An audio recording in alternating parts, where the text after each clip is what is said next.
तो चलिए guys start करते हैं अपनी एक्सरसाइज 3.2 के क्वेश्चन नंबर 5 पर।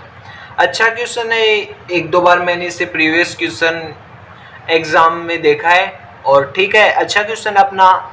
देखो, जो भी एक्सरसाइज में जो क्वेश्चन होते हैं वो कोई भी क्वेश्चन ऐसा नहीं होता कि वो इम्पोर्टेंट नहीं होता, वो हर बार किसी ना किसी एग्जाम में आया हुआ जरूर होता है। तो आपको ज़्यादा नहीं तो हर क्वेश्चन को एक दो बार तो जरूर कर लेना चाहिए।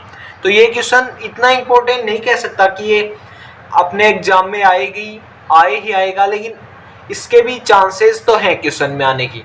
तो आप इसे जरूर देखें और यदि कोई डाउट हो तो आप मुझसे पूछ लीजिए। चलिए क्वेश्चन को स्टार्ट करते हैं। क्या बोल रहा है, यदि एक अवयव है जिसमें इसने ए अवयव दिया है 2/3 प्लस 2/3 1, 5/3 1/3 2/3 4/3 7/3 2 और 2/3। ये एक ए अवयव हो गया। और फिर इसने एक बी अवयव दिया है इसी प्रकार से, तो 3 × a - 5 × b परिकलित कीजिए। मतलब इसने अपन को ए और बी अवयव दे दिए। अब ये क्या बोल रहा है कि अवयव ए को 3 से मल्टीप्लाई कीजिए और अवयव बी को 5 से मल्टीप्लाई कीजिए। और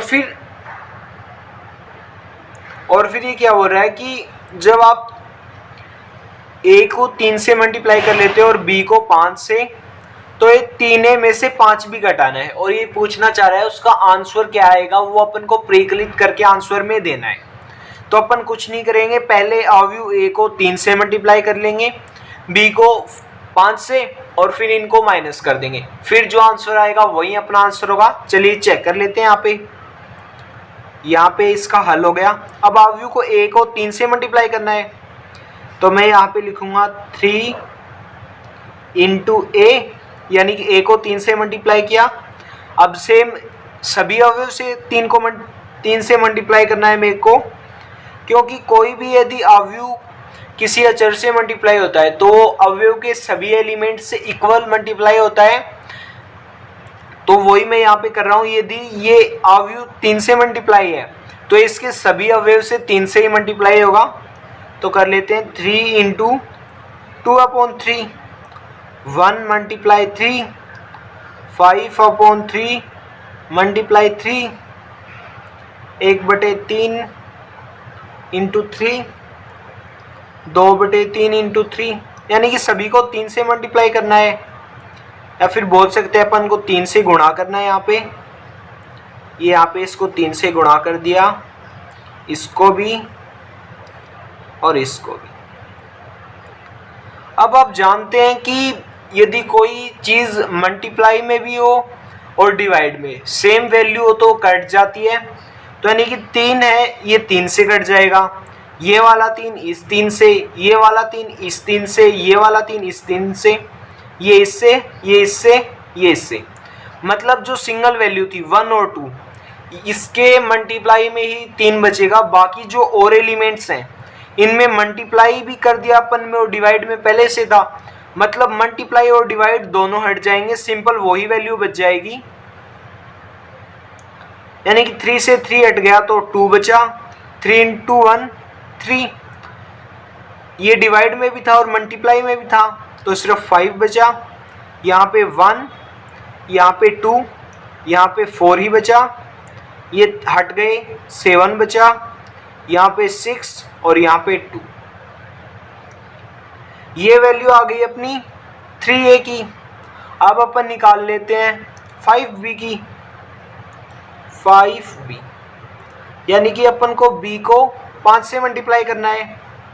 तो मैं यहाँ पे कर देता हूँ, पहले अवयव को 5 से मल्टीप्लाई कर दिया और ये दूसरे अवयव को भी 5 से मल्टीप्लाई कर दिया, तीसरे अवयव को भी। ऐसे करके अपन सभी अवयव को जो है वो 5 से मल्टीप्लाई कर देंगे।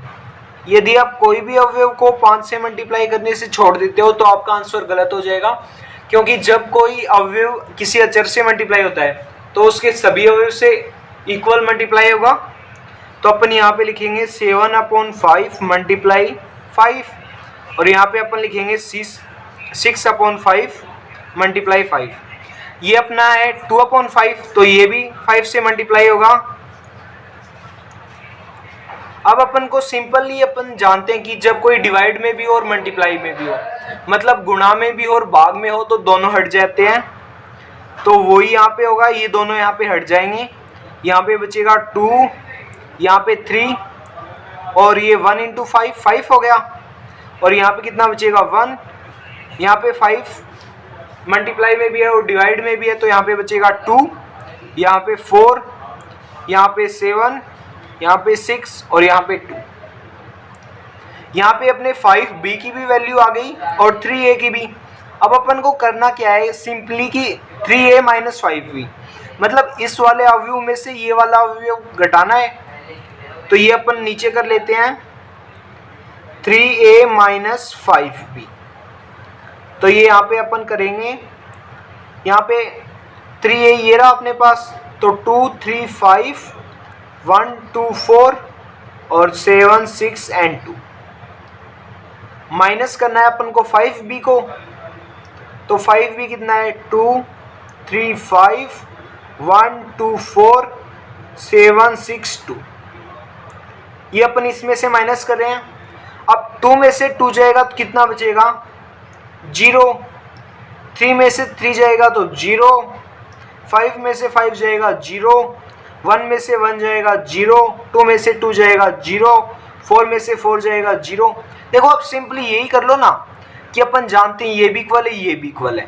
यह मतलब एक में से जब एक सारणिक में एक अवयव में से वैसा ही अवयव घटेगा तो शून्य अवयव प्राप्त होगा। तो आप सीधा भी इनको 0 0 लिख सकते हैं, तो इक्वल 0 और फिर आप 0 लिख दीजिए। देखो अपन देख सकते हैं चूंकि ये दोनों अवयव इक्वल हैं, तो यदि मैं इसको x लिख दूं तो ये माइनस x होगा। जब x में माइनस x जब अपन जोड़ेंगे तो सिंपल अपन को 0 प्राप्त होगा। तो चाहे आप इनको सीधा ऐसे लिख के आप इक्वल 0 लिख सकते हैं, वो भी सही होगा। और ये यहाँ पे अपना क्वेश्चन हल हो जाता है। इसकी जो परिकल्पना है वो कितनी आती है, 0 आती है यहाँ पे। यदि क्वेश्चन में कोई डाउट नजर आया हो आपको, या फिर एनी कोई क्वेश्चन में डाउट हो, कोई अदर चैप्टर से रिलेटेड कोई डाउट, मैथ के बारे में कोई भी डाउट हो, कोई आपको प्रीवियस ईयर के क्वेश्चन चाहिए, कोई पीडीएफ चाहिए, तो आप मुझे बता सकते हो, कमेंट में मैसेज कर सकते हो। मैं आपका 101% जवाब दूंगा। कोई अदर कोई क्वेश्चन है उसकी रिक्वायरमेंट है तो मैं आपको नेक्स्ट उसी की वीडियो डाल दूंगा, क्योंकि आपका एक एक सपोर्ट मेरे लिए बहुत इंपॉर्टेंट है। Thank you and have a nice.